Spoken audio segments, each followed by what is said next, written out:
ในช่วงเวลาต่อจากนี้ไปอาตมาภาพก็ขอถือโอกาสใส่เวลาในส่วนนี้เพื่อจะได้น้อมนำเอาพระสัทธรรมอันเป็นหลักธรรมคำสอนขององค์สมเด็จพระบรมศาสดาสัมมาสัมพุทธเจ้ามาปรารภสู่ญาติโยมทั้งหลายฟังเพื่อเสริมสร้างศรัทธาความเสื่อปาสาทะความเหลื่อมใสพร้อมทั้งวิริยะความภาคเพียรให้เกิดขึ้นมีขึ้นในดวงจิตดวงใจของญาติโยมทั้งหลายจนกว่าสิสมควรแก่กาลเวลาสำหรับญาติโยมที่ประนมมืออยู่ก็เจริญพรได้วางมือลงซะวางมือไว้เทิงตักขันบ่จำเป็นกับบ่ปากคือบ่เว้าแล้วกับบ่ส่งเสียงดังเพื่อให้มันได้เกิดบุญเกิดกุศลหลายๆขันห่วมแห้งห่วมใจกันบุญแท่นสิได้ 70% มันสิได้90หรือ 100% เด้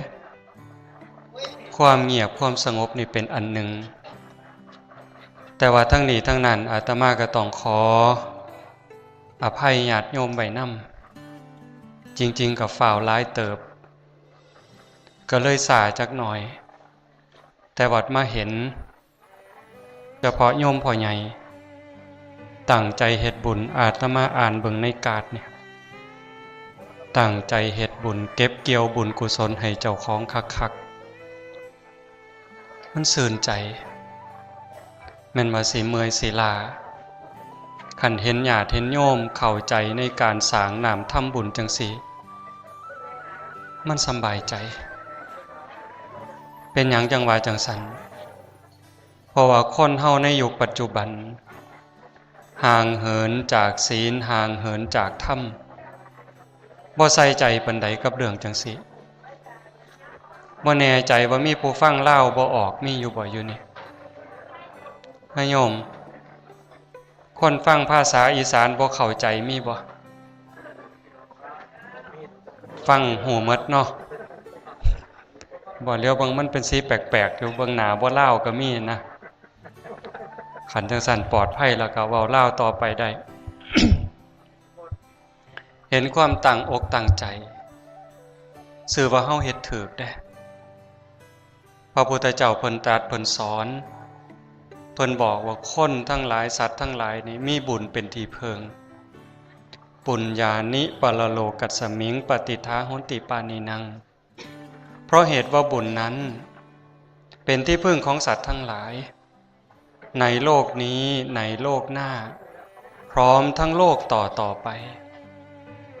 สิ่งที่สิเป็นที่พึ่งพาอาศัยแก่ดวงจิตดวงใจแก่ดวงวิญญาณบ่มีอีหยังสิเกินบุญมื้อนั้นอาตมาได้เว้าสู่ฟังแล้วว่าเฮาคิดสิเพิงลูกเพิงผัวเพิงเมียเพิงพี่เพิงน้องเพิงพ่อเพิงแม่มันบ่แน่นอนถ้าเกิดว่าบุคคลเหล่านั้นสิเป็นพ่อเป็นแม่เป็นพี่เป็นน้องเป็นผัวเป็นเมียก็ตามแม่แต่ลูกเต่าเหล่าหลานขันในดวงจิตดวงใจเขาบ่มีศีลบ่มีธรรมเขาก็เป็นที่เพิงบ่ได้คนที่เฮาหวังเพิงบางเครือบางครั้งกลับเป็นศัตรูผัวฆ่าเมียปีหนึ่งก็บ่น้อยเมียฆ่าผัวปีหนึ่งก็บ่น้อยลูกฆ่าพ่อฆ่าแม่ปีหนึ่งก็บ่น้อยพ่อแม่ฆ่าลูกปีหนึ่งก็แฮงแต่หลายหมู่เพื่อนที่ว่าฮักกันแพ่งกันฆ่ากันถิ่มปีหนึ่งก็บ่แม่นน้อยนั่นคือเพิงบ่ได้คันคือสิเพิงแก้วแหวนเงินทองคันบ่มีศีลบ่มีธรรมก็เอาเงินเอาทองนั้นไปสร้างทุกข์สร้างโทษให้เจ้าของก็ได้จังสั่นโตศีลโตธรรมเนี่ยมันจึงเป็นที่เพิงของคนเป็นที่เพิงของสัตว์อันแท้จริงโดยเฉพาะบุญบุญเป็นสื่อของความสุขบุญเป็นสื่อของความดีเป็นสื่อของความงามความสุขความเจริญที่เกิดขึ้นกับชีวิตมันก่อเนื่องมาจากบุญเบิ่งตั้งแต่ชีวิตเฮาที่นั่งอยู่นี้ ได้เกิดมาเป็นคนนะย้อนบุญเด้สัตว์สาว่าสิ่งนกหนูปูปีกแมลงต่างๆนับตั้งแต่สัตว์นรกบ้างเปรตบ้างอสุรกายบ้างสัตว์เดรัจฉานเหล่านั้นตั้งแต่ก่อนเขาก็เคยเป็นคนคือเฮาตั้งแต่สัตว์นรกจนหอดเปรตอสุรกายสัตว์เดรัจฉานเราเทพเทวดาปฏิเสธบ่ได้ว่าบ่มีผู้ใดบ่เคยเป็นพ่อเป็นแม่เป็นพี่เป็นน้องเป็นผัวเป็นเมียเป็นญาติร่วมสายโลหิตเฮามาแต่ว่าเขาเหล่านั้นผู้บุญน้อยบุญบ่หลายบุญบ่พอบ่ได้เป็นหยังผู้นั้นได้เป็นหยังผู้นี้บ่ได้นั่นคือความละเอียดอ่อนบุญที่ซ่อนอยู่ภายในมันต่างกันนี่คือฟังเทศน์เนี่ยบ่คือกันเด้ความอ่อนโยนความใส่ใจความมุ่งฟังมันต่างเฮ็ดบุญคือกันในเมื่อบุญที่เพิงความสุขบุญเป็นที่เพิงนั้นความสุขความเจริญความสำเร็จในชีวิตสมหวังอย่างปรารถนามีบุญเป็นผู้ชักใยเป็นเหตุปัจจัยอยู่เบื้องหลังคนที่มีความทุกข์มีความเดือดร้อนมีความผิดหวังนั่นชื่อว่าบาปเป็นผู้ชักใยบาปอยู่เบื้องหลังทั้งหมดจังสันในเมื่อเขาปรารถนาความสุขปรารถนาความเจริญปรารถนาความดีความงามย้อนว่าอยากได้บุญให้บุญเป็นที่เพิงพระพุทธเจ้าจึงเตือนอาตมาจึงยกมาเป็นนิเคปบทเบื้องต้นสำหรับการกล่าวธรรมะในมื้อนี้ปุญญัญเจปุริโสกยีรากยีราเทนังปุณัปปุนังตัมหิชันทังกยิราถาสุขโคปุญญัสสะอุจจโยแปลเป็นภาษาเฮาเพิ่นบอกว่าถ้าบุคคลใดปรารถนาบุญไส้พึงทำบุญนั้นให้บ่อยๆพึงทำความพอใจในบุญนั้นขันผู้ใดอยากได้บุญแล้วเฮ็ดบุญดูเฮ็ดบุญบ่อยๆทำความพอใจในบุญนั้นเพราะการสั่งสมเอาไว้ซึ่งบุญจะนำสุขมาให้เสือเลยว่าโยมพ่อใหญ่แม่ใหญ่ญาติโยมทั้งหลายเนี่ยไฟต่อบุญอยากได้บุญซ่อมบ่อนใดซ่อมเห็นบางโยมยกเก้าอี้ย่างเข้ามาสำบายใจอาจสิฟังบ่คักก็เลยอยากมาฟังไกลๆอันนี้เว้าด้วยความรู้สึกอาตมารู้สึกสำบายขึ้นเพราะว่าญาติโยมไฟอยากฟังอยากรู้เรื่องโสตาวทานาเหี่ยงโสดลงฟังหัวเห็นครูบาอาจารย์เพิ่นเว้าไปเทศน์เมืองฝรั่งเนี่ยบ่คือเฮาเด้คนเฮามันไก่เกลือกินด่างมันบ่อึดมันก็เลยบ่อยากบ่อึดเลยบ่อยากแต่ฝรั่งมั่งค่าเขาอึดเขาอยากเพราะท่านได้นับถือศาสนาพุทธจ่อยนับถือศาสนาคริสต์เนี่ยเขาสิไปเจริญสมาธิจ้างไปปฏิบัติธรรมเนี่ย40 มื้อจังสิ70,000ต่อคนจ้างไปนั่งสมาธิ70,000 80,000ต่อคนประเทศเฮาไปนั่งฟรีปฏิบัติฟรีมีคนหาข้าวให้น้ำให้กินพร้อมบ่เอาเด้ฮะแต่บัดเวลาครูบาอาจารย์บรรยายธรรมสู่ฟังฝรั่งเฮ็ดจังซี่เอาหูตรงเอาย่านมันเหี่ยพ่อใหญ่เอามือตรงขันฟังบ่ท่านยกมือขึ้น Praise slowly กรุณาช้าๆอีกจักรอบเนี่ยเว้าอีกจักเทื่อเนี่ยเว้ามาปรับเขียนจิดๆบันทึกไว้พร้อมเขาจังจะเลิ่นกว่าเฮาย้อนเขาใส่ใจเป็นคนมีระเบียบวินัยเป็นคนใส่ใจในการสิเฮ็ดหยังทำหยังก็ตามจังสันในเมื่อเฮาเฮ็ดบุญนี่พระพุทธเจ้าจังเตือนจังสอนขันผู้ใดอยากได้บุญก็จงเฮ็ดบุญนั่นดูๆแล้วก็ทำความพอใจในบุญพอใจในการเฮ็ดมีฉันทะมีความพอใจเพราะการสั่งสมเอาไว้ซึ่งบุญสินำมาซึ่งความสุขจังสันการเฮ็ดบุญสร้างบุญนี่พระพุทธเจ้าเพิ่นตรัสเฮาก็เข้าใจอยู่ดอกพ่อใหญ่ทิศพ่อใหญ่จานเคยเคยเฮียนมา เพิ่นเอิ้นว่าบุญกิริยาวัตถุ10หลักใหญ่ๆนี่มี3มีทานมีศีลมีภาวนาแต่ขันรายละเอียดปีกย่อยลงไปมีทานศีลภาวนาอ่อนน้อมถ่อมตนค้นขวายในกิจที่ชอบฟังเทศน์ฟังธรรมแสดงธรรมทำความคิดเห็นให้ถูกต้องถูกตรงอุทิศส่วนบุญอนุโมทนาบุญนี่ในเมื่อมันเป็นจังสันโยมเอ้ยขันสิเว้าความหนึ่งเฮาประมาทบ่ได้เด้เผลอบ่ได้ชีวิตเฮาได้เกิดมาเป็นคนเนี่ยมันเป็นบุญใหญ่แต่ว่ามันมีเวลาสำหรับการอยู่ในโลกนี้บ่โดนมีเวลาอยู่ในโลกนี้บ่โดนบ่เกิน100 ปีคันหมดลมหายใจตายจากความเป็นคนลงไปแล้วโอกาสสิกลับมาเป็นคนนี่ยากซ้ำใดยากซ้ำพระพุทธเจ้าเอานิ้วมือนิ้วเดียวตัดเล็บสันๆเสมอเนื้อจิกดินจึกยกขึ้นมาถามพระดูก่อนภิกษุทั้งหลายเธอทั้งหลายจะสำคัญความข้อนี้เป็นไฉนระหว่างเม็ดดินที่ติดในเล็บเราตถาคตกับเม็ดดินในภูเขาหิมาลัยอันไหนมากกว่ากัน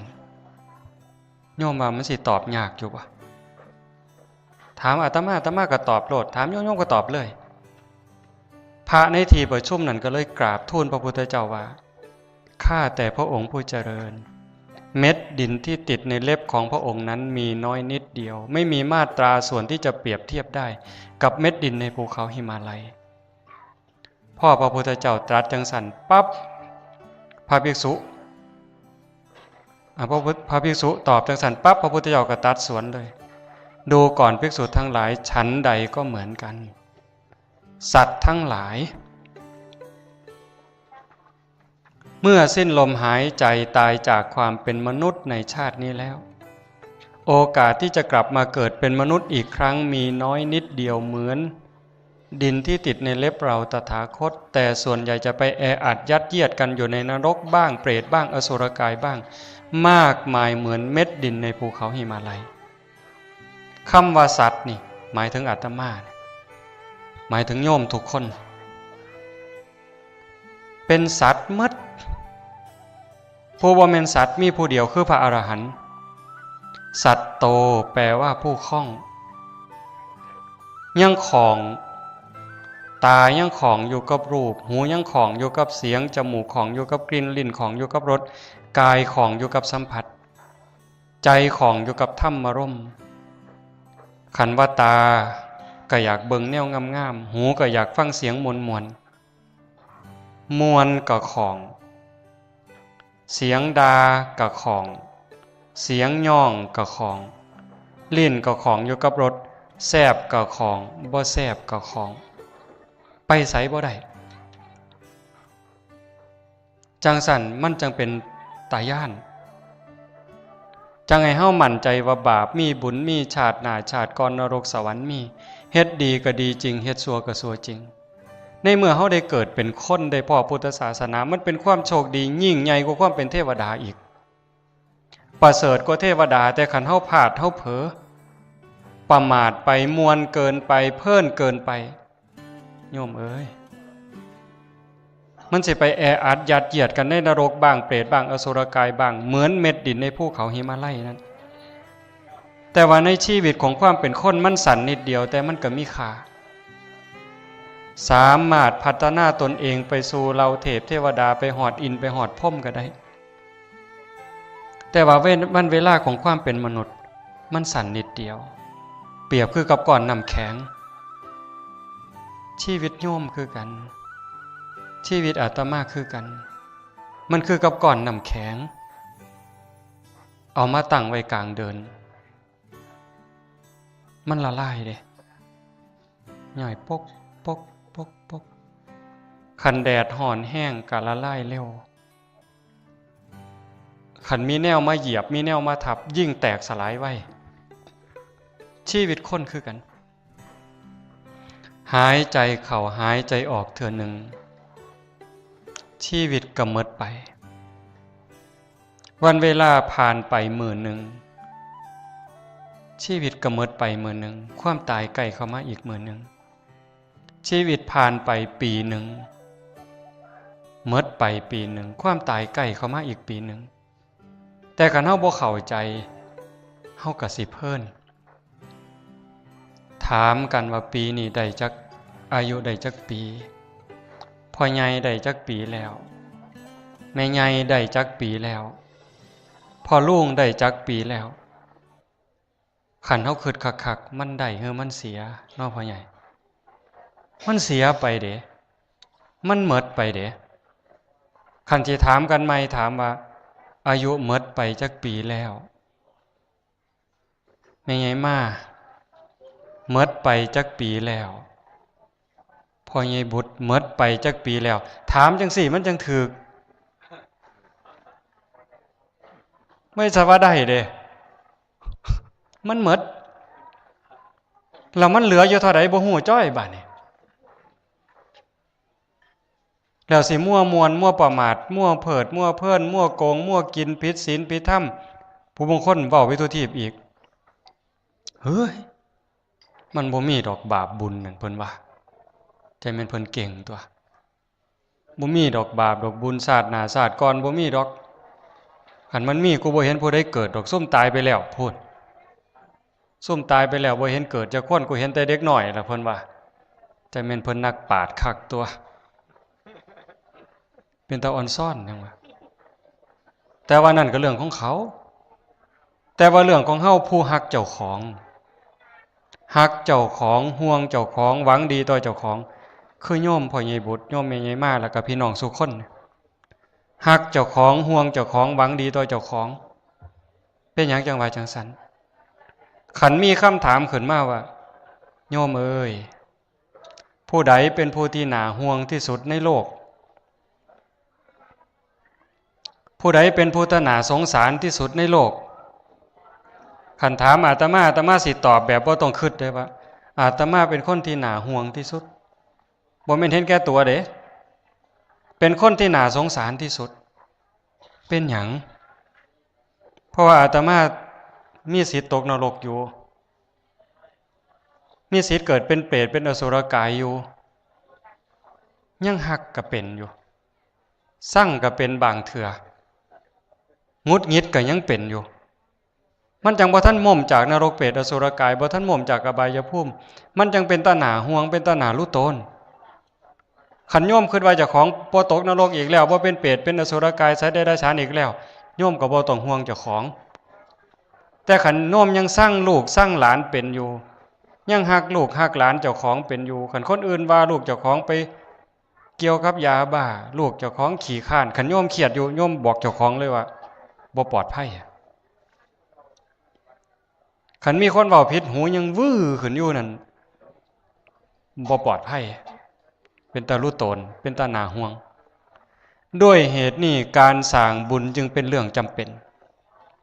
เป็นเรื่องสำคัญเพราะว่าบุญเป็นที่เพิงผ้าอาศัยสีน้ำผ้าดวงจิตดวงใจดวงวิญญาณรอดพ้นจากอบายภูมิต้องอาศัยบุญเป็นพลังขับเคลื่อนในเมื่อมันเป็นจังซั่นจงเฮ็ดบุญดูเฮ็ดบุญบ่อยๆโยมได้ใส่บาตรหน้าบ้านหน้าเฮือนจังหันจังเพ่น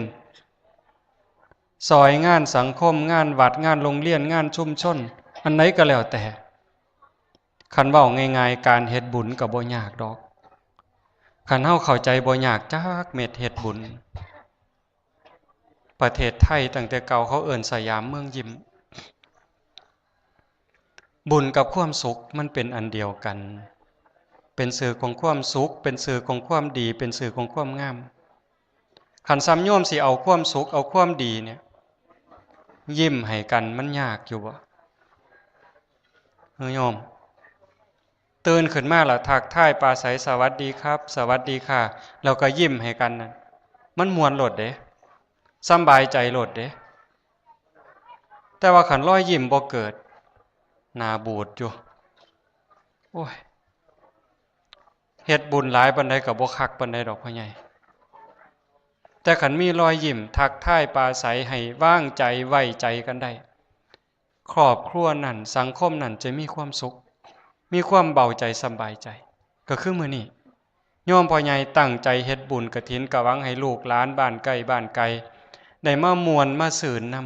ำคำว่ามวลว่าสื่นนี่คือมวลในศีลมวลในธรรมมวลในคุณงามความดีดีใดบ่มีโทษดีนั่นชื่อว่าดีจริงบุญใดบ่มีบาปเข้ามาแกมนั่นว่าเป็นบุญจริงบุญอ้อยต่อยคำนี้เมืองบุรีรัมย์ใส่อยู่บ่บุญอ้อยต่อยคือบุญอย่างเดียวบ่มีแนวอื่นมาแกมเฮ็ดบุญกฐินมื้อนั้นอาตมาได้เล่าไปจักน้อยหนึ่งว่าการเฮ็ดบุญมันมีท่านเฮ็ดจังได๋สิเกิดอานิสงส์หลายมื้อนี้อาจจะย้ำอีกจักนิดหนึ่งเร็วๆว่าซั่นเถาะของชิ้นเดียวอาจจะบ่มากค่าราคาดอกพระพุทธเจ้าเพิ่นบ่ได้ตรัสว่าท่านหลายจังสิได้บุญหลายเด้เพิ่นเว้าที่ศรัทธานัตถิจิตตังปสันนัมหิอปการนามทักขินาเมื่อจิตเลื่อมใสแล้วบุญนั้นจะชื่อว่าน้อยนั้นไม่มีขณะมีความศรัทธามีความเหลื่อมใสบุญหักหลายโลดชาโนโสนีพราหมณ์เนี่ยเพิ่นเคยไปกราบทูลถามพระพุทธเจ้าถามว่าเฮ็ดบุญกับไผจังสิได้บุญหลายโยมจำไว้เด้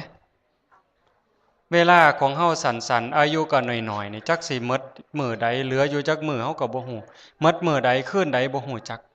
จังซั่นในวันเวลาที่น้อยนิดนี่เฮาสิเฮ็ดบุญให้มันได้บุญหลายๆที่สุดคือลงทุนน้อยๆแล้วได้กำไรหลายๆเพิ่นถามพระพุทธเจ้าว่าทำบุญกับใครจะได้บุญมากพระพุทธเจ้าเพิ่นตรัสบอกว่าทำบุญกับผู้มีศีลเฮ็ดบุญกับผู้มีศีลนี่ได้บุญหลายแล้วเพิ่นก็สอนต่อไปว่าเฮ็ดบ่อนใดจังสิได้บุญหลายพระพุทธเจ้าว่าเฮ็ดหม่องเฮาศรัทธาโยมเบิ่งดีๆเด้เลือกสมมุติว่าสิให้คนก็เป็นคนดีมีศีลมีธรรมญาติโยมนำกันเนี่ยโยมให้แล้วโยมมีความสุขบ่เสียดายนั่นล่ะเกิดบุญละคันถวายพระผู้เพิ่นมีขอวัดปฏิบัติเฮาเชื่อว่าเพิ่นเป็นพระดีมีศีลมีธรรมโยมให้แล้วโยมบ่เสียดายนั่นล่ะเป็นบุญหลายมื้อนี้ให้บ่อนใดจังสิได้บุญหลายให้หม่องเฮาศรัทธาวัดใดเฮาศรัทธาบ่กินแหนงแข้งใจบ่ลังเลคือเฮาเชื่อเพิ่นเฮามั่นใจเพิ่นว่าเพิ่นดีเพิ่นงามวัดนี้มีขอวัดปฏิบัติดีนี่ยังเฮาสิไปถวายวัดป่าบูรพารามเฮาก็ศรัทธาวัดนี้ล่ะมั่นใจเพิ่นบ่กินแหนงแข้งใจบ่ลังเลบุญโยมก็หลายโลดแต่ขันเฮ็ดไปนำโอ้ยบ่เชื่อไปคักปานใดน้อแม่นปานใดน้อคันเฮามีความลังเลจังสิปรับบุญสิถูกบั่นทอนทันทีเลยเพราะว่าใจเฮาบ่เต็มจังซั่นจังว่าเฮาเฮ็ดเฮาทำนี่บ่ต้องไปเกียงว่าของสิมีราคาน้อยราคาหลายให้ศรัทธาให้ใจเฮาเต็มก็แล้วกันนัตถิจิตตังปสันนามิอปการนามทักขินาเมื่อจิตเลื่อมใสแล้วบุญนั้นจะชื่อว่าน้อยนั้นไม่มีพ่อใหญ่แม่ใหญ่ญาติโยมทั้งหลายมีความศรัทธาโยมพ่อใหญ่บุตรโยมแม่ใหญ่มาเนาะได้ตั้งอกตั้งใจเป็นแห้มเดือนแห้มปีบอกลูกบอกหลานอาตมาเชื่อจังสิว่าโยมพ่อใหญ่ต้องเตือนลูกเตือนหลานลูกเอ้ยปีหน้าพอสิเฮ็ดบุญกฐินเด้อไม่ไก่ฟัง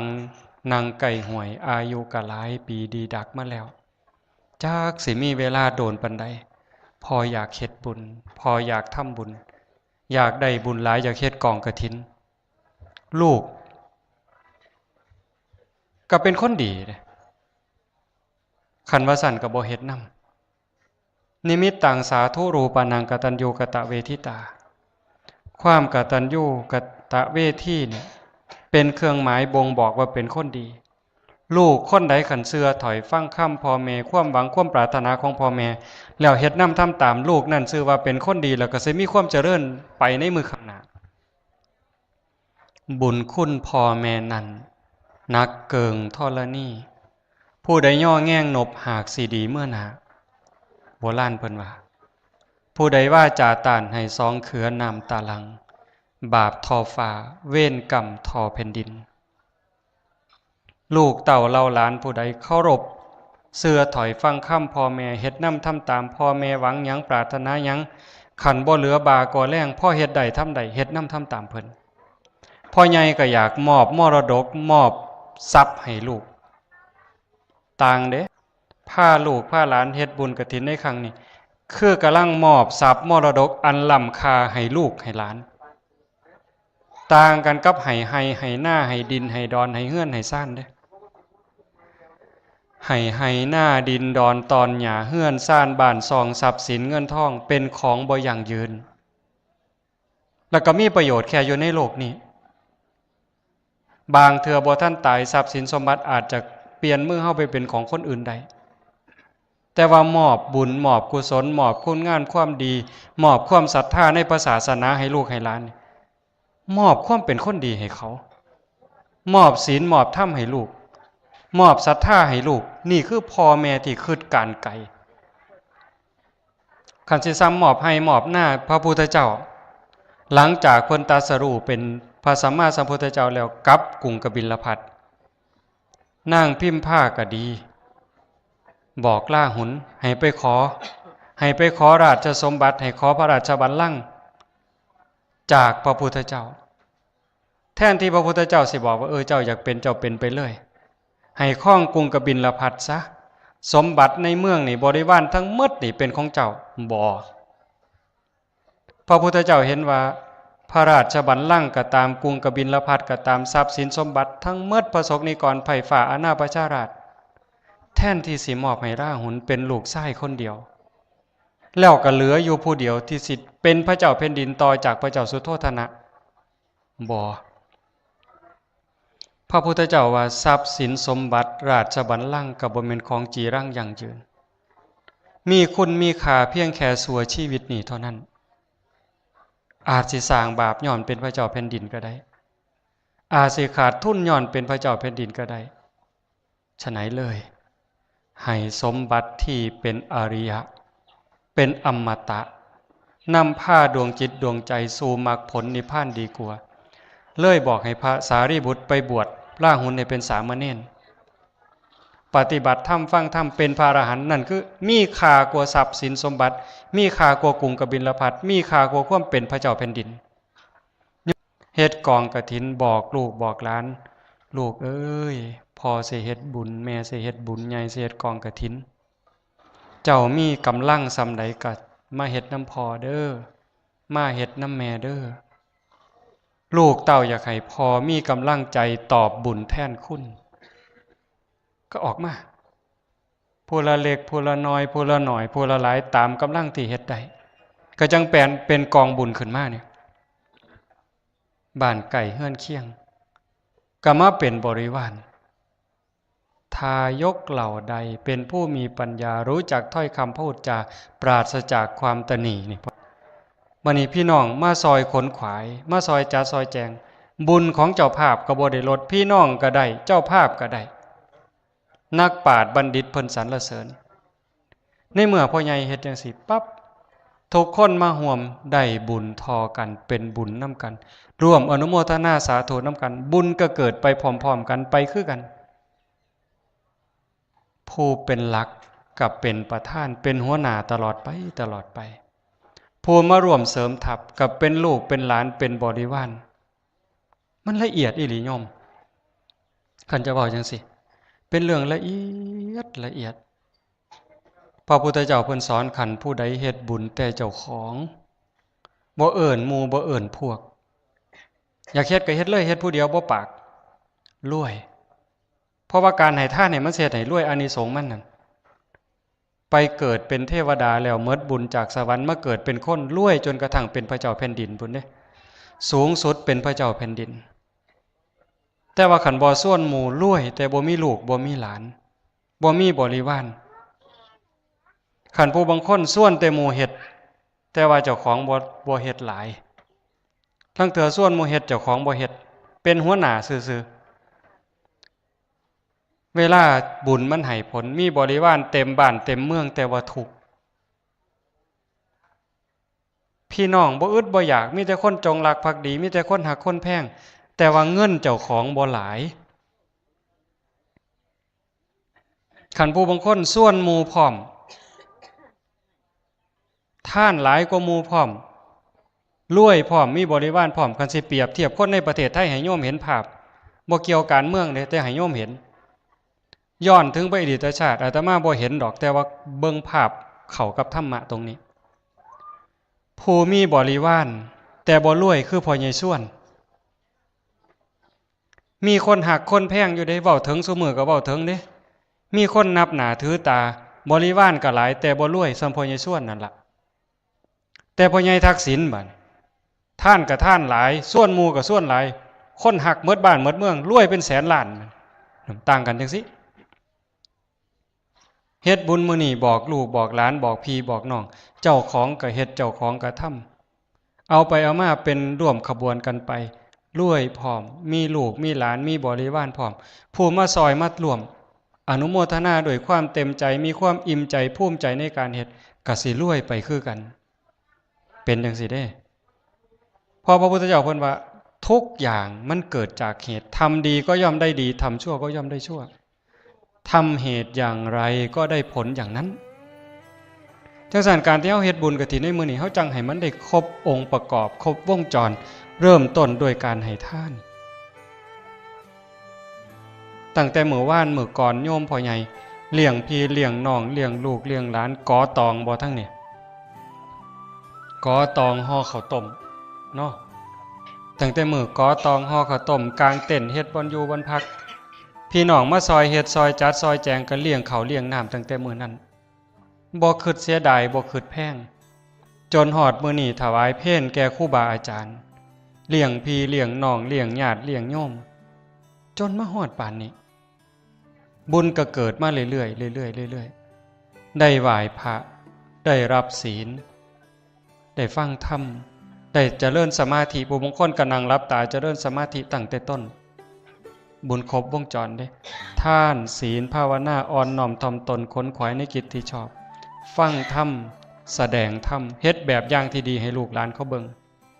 อุทิศส่วนบุญอนุโมทนาบุญทำความเห็นให้ถูกต้องถูกตรงเชื่อว่าบาปมีบุญมีชาติหน้าชาติก่อนมีนรกสวรรค์มีเฮ็ดดีก็ย่อมดีเฮ็ดชั่วก็ย่อมชั่วนี่คือเขากำลังสร้างเหตุสร้างปัจจัยเพื่อจะเลิศเพื่อสิประเสริฐเพื่อสิงดสิงามในชาตินี้ในชาติหน้าและก็ชาติต่อๆไปคนมีปัญญาเขาจังจะเฮ็ดเฮาเพียงยังต้องเฮ็ดต้องทำเพราะว่าชีวิตเฮานี่จิตวิญญาณเฮายังต้องเดินทางต่อไปบ่ง่ายเด้โยมบ่จบง่ายเด้การเวียนเกิดเวียนตายบ่จบง่ายตายแล้วต้องเกิดอีกอาตมายืนยันอาตมาก็ต้องเกิดโยมก็ต้องเกิดแต่ว่ามันสิเกิดเป็นหยังเฮาบ่มั่นใจบ่เชื่อใจในเมื่อบ่เชื่อใจจังต้องเฮ็ดบุญเอาไว้หลายๆก่อนคำโบราณเพิ่นเว้าคำหนึ่งบ่แน่ใจว่าทางบ้านเฮานี่สิเว้ากันบ่คำจังซี่พ่อใหญ่แม่ใหญ่คันสิเที่ยวทางเวิงให้หาห่มบังหัวคันสิเที่ยวทางไกลไทยถงให้มีพร้อมคันสิไปทางหน้าให้หาทิ้งบังใหญ่ตักน้ำไว้เต็มบังจังค่อยไปทิ้งว่าไว้บังใหญ่คือโตเฮาวัฏฏะสงสารนั่นใหญ่ยาวข้าวเยินกองบุญสร้างกุศลแห่คิดทำทางหน้าพุ่นผัดยังกวงกัวหลังศีลนั่นเป็นห่มกังคันยู่ใหญ่บังหัวท่านนั่นเป็นเสบียงใส่ถงให้มีพร้อมแม่นสิไก่ยาวเยินภาวนาตักน้ำใส่ไก่ปันไดกะบอยานทิ้งบังได้เติมเต็มแม่ใหญ่เอ้ยปู่ย่าตายายเพิ่นสอนจังซี่คันเฮายังตัดภพตัดชาติขนกิเลสออกจากใจบ่หมดบ่สามารถเป็นพระอรหันต์ได้ในชาตินี้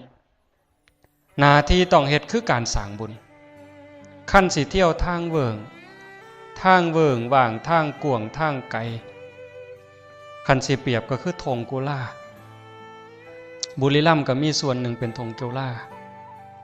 สุรินทร์101มหาสารคามธงกุลามันเวิงว่างตั้งแต่สมัยก่อนมันสิบ่มีต้นยูคาดอกสมัยซุมื้อมีต้นยูคามีกกไม้มาปลูกเอาที่หลัง ขันสิเที่ยวทางเบิ่งว่างทางกวางทางไกลเห็นแต่ฝ่าจดดินนี่โยมเสียจังไดมันจำเป็นต้องไปฝากนั่นสิตื่นขึ้นแล้วยางโหลดตายได้นั่นคนมีปัญญาเขาต้องหาหอเขาหาคันห่มหากระบังน้ำโบราณเพิ่นจังเตือนขั้นสิเที่ยวทางเบิ่งให้หาห่มบังหัวขั้นสิเที่ยวทางไกลไทยถงให้มีพร้อมขั้นสิไปทางหน้าให้หาทิ้งบังใหญ่ตักน้ำไว้เต็มบังจังค่อยไปทิ้งว่าไว้บังใหญ่คือโตเฮาวัฏสงสารนั่นใหญ่ยาวเข้าเยินกองบุญสร้างกุศลแห่คิดหำทางหน้าพุ่นผัดยังกวงกลัวหลังหมายความว่าวัฏสงสารยังอีกยาวไกลยังบ่คิดเห็นว่ามันสิจบได้มื้อใดศีลนั่นเป็นห่มกั่งคันยู่ใหญ่บังหัวศีลคือคันห่มคือคันยู่โยมเคยหูอยู่ดอกคันยู่คันห่มขันเฮายางผ่านเดินผ่านทะเลทรายผ่านทงกุล่าขันเฮามีคันห่มแดดออกเฮากั่งคันยู่ขึ้นถามว่าฮ้อนบ่ฮ้อนอยู่แต่บ่ฮ้อนแห้งเพราะเฮามีคันยู่มันกันแดดไว้ครึ่งนึงขันฝนตกเปียกบ่เปียกคือการกั่งคันยู่กับเปียกแต่มันบ่เปียกแห้งเพราะมันมีคันยู่กั้นคือกับเฮาเป็นคนมีศีลคือเฮาเป็นคนมีศีลศีลข้อหนึ่งเจตนาเป็นเครื่องงดเว้นจากการทำสัตว์ที่มีชีวิตให้ตกร่วงเฮาบ่แม่นว่าห้ามฆ่าสัตว์อย่างเดียวเด้ขันโยมไปเบียดเบียนเขาผู้ใดก็ฮักเจ้าของคือกันรักสุขเกลียดทุกข์เหมือนกันขันโยมฮักมักไปเบียดเบียนสัตว์ฮักปีกฮักขาโยมว่ามันสิเป็นจังได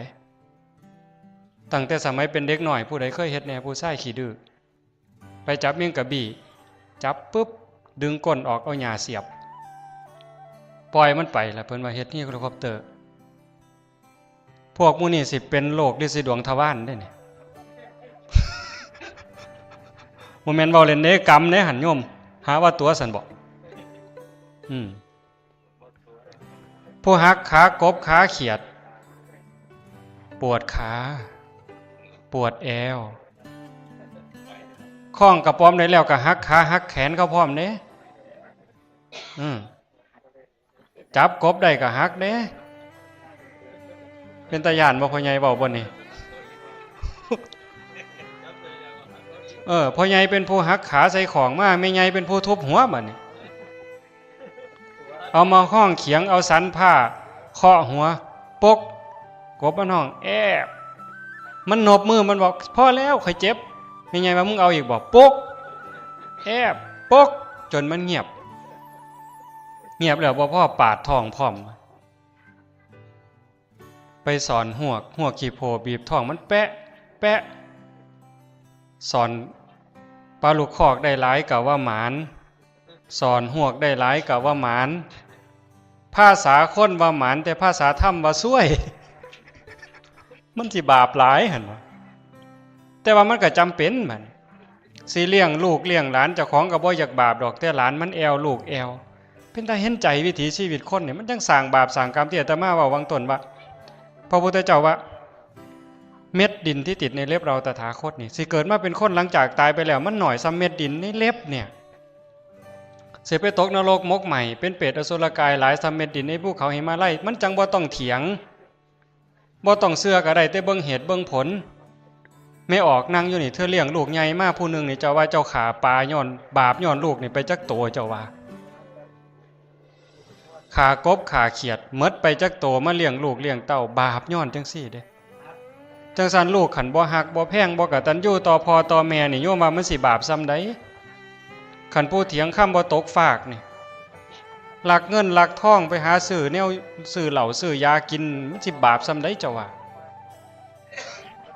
จังซั่นเนี่ยเฮาก็จังต้องมีคันยูคือศีล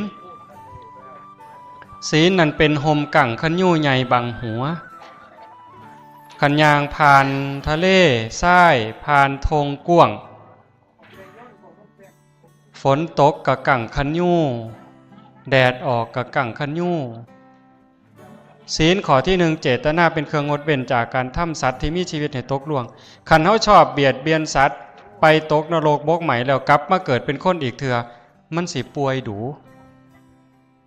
ป่วยกระซอกกระแส3 มื้อดี4 มื้อไข้เข้าโรงพยาบาลเข้าแล้วเข้าอีกแต่บ่ยอมตายดอกผู้บางคนเข้าห้อง ICU สนเข้าจักสายหยังต่อหยังเทิงน้ำเกลือเทิงเลือดเทิงออกซิเจนแต่บ่ตายทรมานเล่นซื่อๆนั่นคือกบเขียดมันมาเอาอันน่ะซุ่มบางซุ่มกระแตมันมาเอาใส่เด้เจ้าเป็นหนี้เจ้าต้องใส่เด้เป็นหนี้สลึงนึงก็ต้องใส่ล้านนึงก็ต้องใส่บ่แม่นว่าโอ้ยเป็นหนี้สลึงนึงบ่เป็นหยังดอกแล้วกันไปดอกบ่แม่นเด้เจ้าหนี้บาปหนี้กรรมต้องใส่ทั้งหมดเขาเอาทุกเรื่องสัพพังนารานังสัพพลังสุจินนังนักกรรมุนากินจนะโมฆมัตถิขึ้นชื่อว่ากรรมแล้วจะมากก็ตามจะน้อยก็ตามจะไม่ให้ผลนั้นไม่มีแม่ใหญ่เอ๋ยเจ้าไปเถียงยาเจ้าว่าเจ้าสิแล้วซั่นบ่ไปเถียงเราตายแล้วบ่เป็นหยังดอกเจ้าอย่าว่านะลูกไผเจ้ามันสิเถียงเจ้าอีก10 เทื่อพุ่นเด้จะเป็นแนวนั้นคันผู้ใดฆ่าสัตว์ตัดชีวิตเป็นประจำเยี่ยงพวกเขียงหมูเขียงงัวนี่บ่โยมยังเถอะเบิ่งเด้ออย่าเชื่อแต่มาเด้อบ่ทันตายดอกมันสิมีแนวเป็นบางเทื่อเนี่ยตายโหงเลยเด้เขาตามเอาเด้พวกมักตีไก่มีอยู่บ่แถวนี้ต้องขออภัยโอ้ยบ่เว้าดอกสิมีเรื่องผ่านขอนี้ผ่าน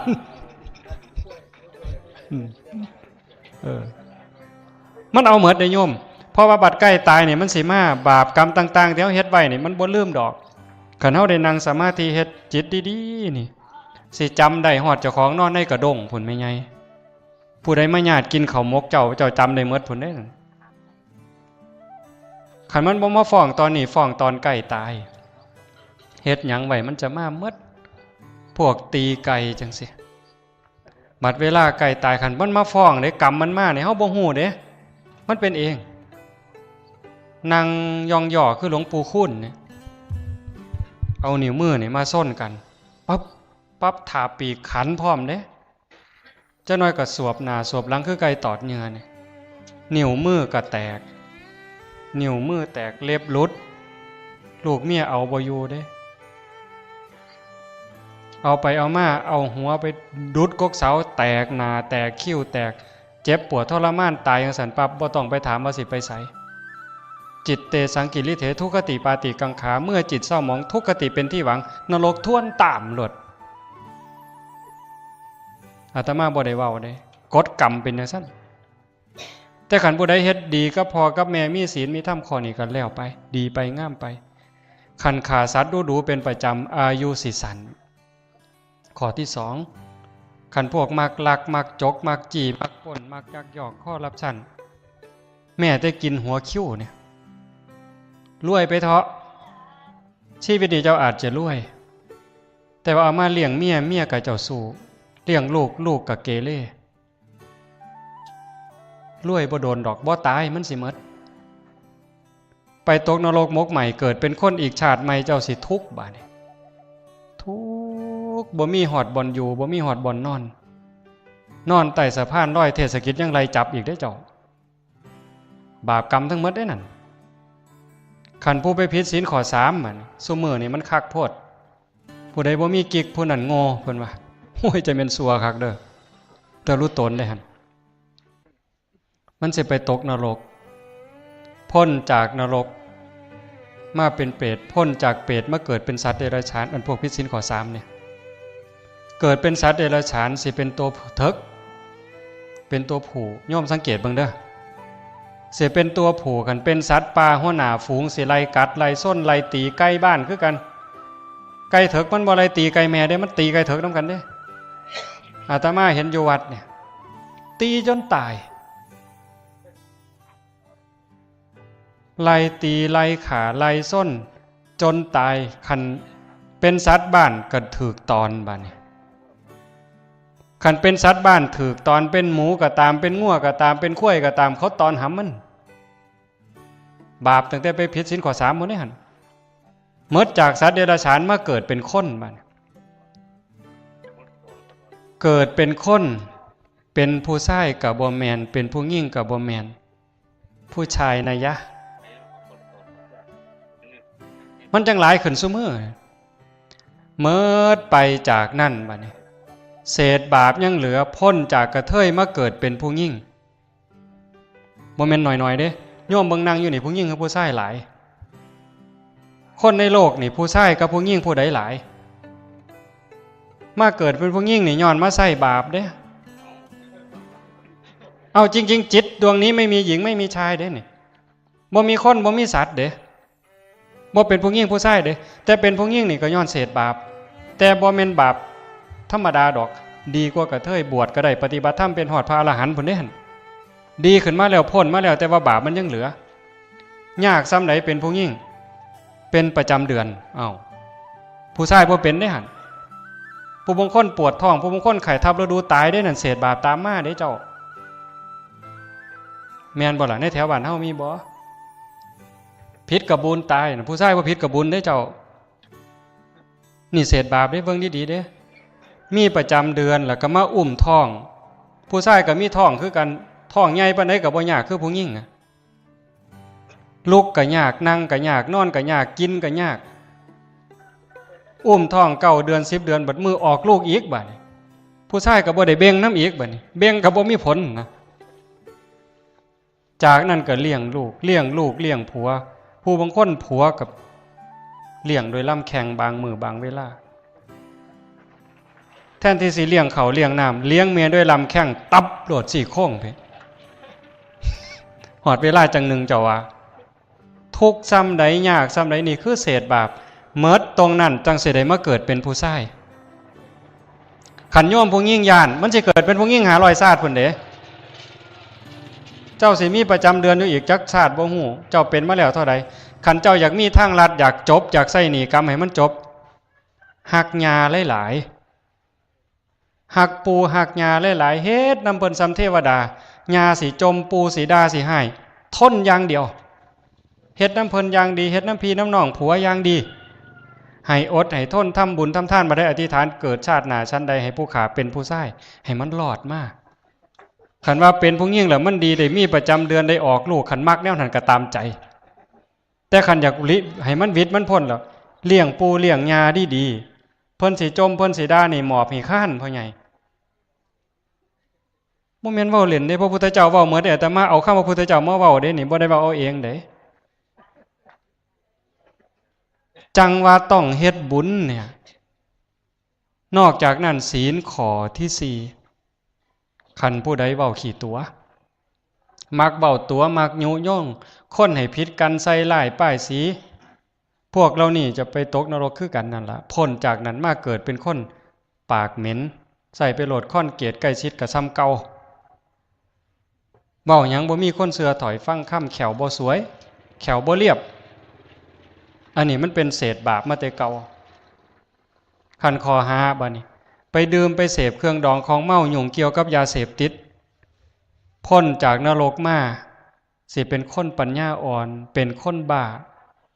ปั่มเป๋อบ่ฮู้เรื่องบ่ฮู้ราวอันนี้คือเศษมันเด้เศษบุญเศษบาปจังว่าขันเจ้าสิเที่ยวทางเวิงให้หาห่มบังหัวคือขันยู่เนี่ยขันมีศีลสมบูรณ์เกิดมาเป็นคนปั๊บนิ้วมือก็สมบูรณ์นิ้วมือบ่คือกันเด้โยมเบิ่งนิ้วมือที่ละบ่คือกันเด้ผู้บางคนนิ้วมือสวยปุดลุดนิ้วมืออ้วนๆผู้บางคนนิ้วมือเหี่ยวๆผู้บางคนนิ้วมือจอยๆนึงเด้บ่คือกันตาก็บ่คือกันหูก็บ่คือกันจักคนเดียวนี่ค่ายแต่บ่คือแข้งขามือตีนบ่คือกันสติปัญญาบ่คือกันความละเอียดอ่อนบ่คือกันนั่นมันขึ้นอยู่กับบุญกับบาปของไผของมันจะหาว่าเว้าเล่นขันคนมีศีลสมบูรณ์ก็คือมีขันยู่ฝนตกมาเปียกอยู่บ่เปียกแห้งแดดออกมาร้อนอยู่บ่ร้อนแห้งขันเกิดมาเป็นคนก็บ่ทุกข์อยู่เจ็บท้องปวดหัวเป็นปกติธรรมดาหิวข้าวหิวน้ำคือกันธรรมดาแต่ว่าอวัยวะสมบูรณ์หูดีตาดีโรคภัยไข้เจ็บหน่อยอายุยืนนี่คือบรรเทาทุกข์ไปครึ่งนึงคือกับฝนตกบ่เปียกหลายร้อนบ่ร้อนหลายเนี่ยท่านเป็นเสบียงใส่ถุงให้มีพร้อมโยมพ่อใหญ่บุตรโยมแม่ใหญ่มาพาลูกพาหลานพาพี่พาน้องเฮ็ดท่านเฮ็ดกองกฐินในมื้อนี้คือกับหาหอเขายางผ่านธงผ่านกุล่าไปนี่มีขั้นโฮมแล้วก็ต้องมีหอเขาเด้ ยางเมื่อยยางล่าโยมสิไปจังใดบัดนี้มันหมดกำลังก็มีห่อข้าวไข่ห่อข้าวกินขันคนทำบุญให้ทานมันสิรวยไปขึ้นสวรรค์เมิดบุญจากสวรรค์เศษบุญยังตามมาก็สิเป็นคนห่างคนมีคนหล่ำคนรวยมีอยู่มีกินบ่ขาดบ่เขินอยากเฮ็ดหยังก็ได้เฮ็ดอยากได้หยังก็ได้ย้อนว่ามันมีบุญจากการให้ทานนั้นเฮ็ดให้รวยอันต่อมาภาวนาเฮ็ดให้ฉลาดคันเฮาเฮ็ดหมดทั้งทานทั้งศีลทั้งภาวนามันก็ทั้งรวยพร้อมงามพร้อมโรคภัยไข้เจ็บหน่อยอายุยืนพร้อมฉลาดพร้อมมันบ่ประเสริฐบ่เนาะพ่อใหญ่มันสุดยอดแต่ว่าการเฮ็ดทานเนี่ยให้เฮ็ดด้วยศรัทธาศรัทธาแปลว่าเชื่ออย่างมั่นใจบ่แม่นเชื่อล้มๆแรงๆเชื่อมั่นใจว่าพระพุทธเจ้ามีจริงพระธรรมมีจริงบาปบุญมีชาติหน้าชาติก่อนนรกสวรรค์มีจริงๆเฮ็ดดีก็ดีจริงเฮ็ดชั่วก็ชั่วจริงเฮ็ดลงไปจังซั่นปั๊บผลบุญเกิดรวยพร้อมงามพร้อมคันให้ทานด้วยความเคารพในผู้รับทานเคารพในวัตถุทานของที่มาทำบุญเป็นของที่ได้โดยหยาดเหงื่อแรงงานทั้งหมดขันบ่เป็นของจากหัวจากสวนก็เอาเงินซื้อกับเงินนั่นเป็นเงินจากความยุติธรรมบ่ได้ลักบ่ได้โกงผู้ใดมาบ่เอาเงินการพนันเงินเหล็กเงินหวยบ่เกี่ยวกันบ่เอามาเล่นบ่เอามาทำบุญตรงนี้นั่นคือความเคารพในวัตถุทานเคารพในผู้รับทานญาติโยมลูกเต่าเราหลานมาร่วมบุญร่วมงานพ่อใหญ่ต้อนรับอย่างดีให้ข้าวให้น้ำกินถวายทานครูบาอาจารย์เป็นบุญบักอย่างดีการให้ทานละเอียดโยมเอ้ยคันจะเว้าหลายนั่นอาตมาก็เจ็บคอแล้วซ้ำโยมสิทำบุญเนี่ยโยมอธิบายนิดหนึ่งซ้ำโยมล้างจานแม่ครัวเนี่ยแม่ครัวล้างจานเนี่ยเศษอาหารก็บ่เหลือหลายดอกเสือซ้ำข้าวซ้ำหยังมันติดอยู่ในจานน้ำแรกที่เทใส่ถ้วยใส่จานก่อนสิเทลงดินขันแม่ครัวคิดว่าโอ้ยสิเทลงไปนี่ให้ขี้ไก่เดือนมันได้กินให้เชื้อโรคในดินมันได้กินแล้วให้มันอยู่ดีมีแห้งคือจังสันแล้วเทน้ำล้างจานลงดินปั๊บผลบุญเกิดซ้ำใดเกิดบ่มีประมาณได้บุญหลายซ้ำใดหลายซ้ำโยมบ่สามารถสินับน้ำในทะเลได้ว่ามันมีจักแก้วมันมีจักขวดมันมีจักลิตรมันมีจักโอ่งซ้ำเอาน้ำล้างจานเทลงดินหวังให้ขี้ไก่เดือนมันกินให้เชื้อโรคในดินมันกินให้มันอยู่ดีมีแห้งให้มันมีความสุขนั่นเป็นบุญบักหลายจนประมาณบ่ได้ซ้ำกับเฮาบ่นับน้ำในทะเลได้ว่ามันมีจักลิตรจักขวดจักโอ่งจังนะพุ่นเด้แต่ให้สัตว์เดรัจฉานจังสัน100เทื่อพันเทื่อก็สู้ให้คนบ่มีศีลขี้เหล้าเมายาขี้โจรคนเกเรเกะกะบ้านเมืองเทื่อเดียวบ่ได้ให้คนเกะกะเกเรคนที่สังคมบ่ต้องการ100เทื่อพันเทื่อสวยคนมีศีล5เทื่อเดียวบ่ได้ให้คนมีศีล5 100เทื่อพันเทื่อสู่คน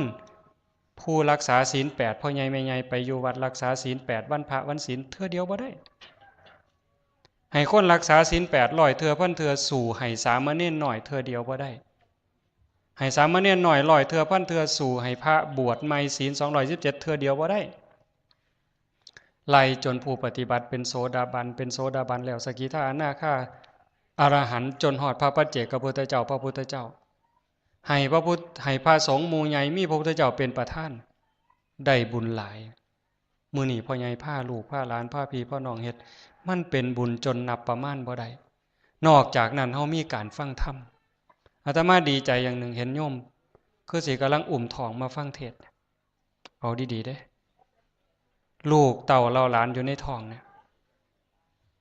ขันเขาฟังเข้าใจอยากได้คนดีมาเกิดโยมต้องมันเข้าวัดมันทำบุญมันเจริญสมาธิภาวนาไหว้พระก่อนนอนอาตมายกเล่นๆดอกบ่มีในพระไตรปิฎกแต่เหตุผลมันน่าจะเป็นได้โยมอยากให้ผู้ใดมาเกิดในท้องเฮาอยากได้หยังมาเป็นลูกเพราะว่าคนสิ่งที่สิมาเกิดเป็นคนนี่มาจากสัตว์นรกก็มีเปรตก็มีอสุรกายก็มีสัตว์เดรัจฉานก็มีเทวดาก็มีพรหมก็มีขันโยมสิไปอยู่น้ำไผเนี่ยโยมต้องเอาหาไปอยู่กับคนที่ถูกใจเฮาเด้สิไปอยู่น้ำไผเฮาต้องเลือกคนที่ถูกใจเฮาดวงวิญญาณสิมาเกิดคือกันขันเป็นดวงวิญญาณของพวก สัตว์นรกพวกเปรตหรือพวกนักเลงหัวใหม่พวกนักการพนันพวกคุ้มซ่องจังสิมันก็อยากไปเฮ็ดงานแบบเก่าอยากเล่นแบบเก่ามันก็ต้องไปถ่ายอยู่หน้าคับหน้าบาร์หน้าบ่อนการพนันหน้าโรงเหล้าคันผู้ใดอุ้มท้องกำลังแต่งการแต่งงานกำลังสิมีลูกมีเต้าไปหม่องจังสันปั๊บได้ลูกแนวนั้นมาเลยดวงจิตดวงวิญญาณหมู่นั้นมันไปเฝ้าอยู่หน้าคับนั่นล่ะอยู่หน้าซ่องนั่นล่ะอยู่หน้าบ่อนนั่นล่ะมันเกาะหลังมาเลยไปเกิดน้ำแน่รวดเจ้าก็ได้ลูกแนวนั้นมันสิพาแม่กับพามันเล่นไพ่ตั้งแต่ข้าท้องมันก็มักตั้งแต่พุ่นห้วยมันปอกดงปอกเด่งเป็นเหมือนตั้งแต่มันบ่ทันเกิดพุ่นเจ้าว่าแต่ขันอยากได้ลูกเทวดามาเกิดบ่นี่โยมต้องเข้าวัดไปทำบุญไปจังหันจังเพี้ยนคัดห้องน้ำวัดว่ากวดสลงสลาเฮ็ดดีๆเทวดาเขาสิมาเกิดเขาก็ไปวัดเขาก็ถ่ายอยู่ประตูวัดผู้แม่ใจดีใจงามมักศีลมักธรรมมาแต่ทำบุญเขาก็มาเกิดนำคันเทวดาสิไปถ่ายอยู่หน้าโรงเหล่ามันสิได้เฮ็ดบุญบ่บัดอีหลีได้บ่เว้าเอาเด้เขาก็จะได้เฮ็ดบุญตั้งแต่น้อยตั้งแม่พาไปไหว้พระพาไปรับศีลพาไปถวายทานพาเจริญสมาธิภาวนาเขาก็ได้สะสมบุญตั้งแต่น้อยเกิดมาก็เป็นคนดีเว้านอนสอนง่ายโยมเลือกเอาทั้งหมดพระเจ้าบ่ได้ดลบันดาลพระพรหมบ่ได้ลิขิตจังสันจังว่าเฮ็ดอันใดใดอันนั้นมันเป็นการสร้างจิตวิญญาณทั้งหมดโยมพ่อใหญ่แม่ใหญ่คือกันกำลังหาห่อเข่าให้เจ้าของกำลังหาบังทิ้งแต่สมัยก่อนน่ะมันบ่มีขวดจังซี่เนาะบังทิ้งคือกระบอกไม้ไผ่แม่นบ่พ่อใหญ่เอาไม้ไผ่ตัดเป็นขอมาแล้วก็จ่อจักหน่อยเอาน้ำเส้นนั้นเป็นกระบังพายน้ำหอดห่มจิกยังสิได้สวยหลังหอดห่มหั่งยังสิได้สวยหน้าหอดห่มหว่ายังสิได้อาบกินหลังจากกินข้าวแล้วพาแดดพาเดินมันร้อนเอาน้ำในบังทิ้งเทใส่มือรูปขี้งรูปหน้าก็ซื่นแม่นบ่ข้อแห้งก็จิบแก้ก็หายรู้สวยหน้าสวยขี้งก็มีแห้งมีกำลังเดินทางต่อไปก็คือคนน่ะคันใดท่านไหวก็จะรวยคันใดภาวนาไหวก็สิฉลาดห่วยจนยังมันสิซอจนปัญญาโยมว่าคันจนปัญญาในมืดตึบได้เจ้ามีเงินอยู่ไว้จักสิไปซื้อหยังกินเนี่ยเอารวยเงินรวยทองก็รวยไปโลดคันเมิดปัญญาเราเจ้าจอดคันมีปัญญาเกิดในตระกูลที่ยากจนพ่อแม่ขอท่านก็ตามขันมีปัญญามันสั่งฐานะได้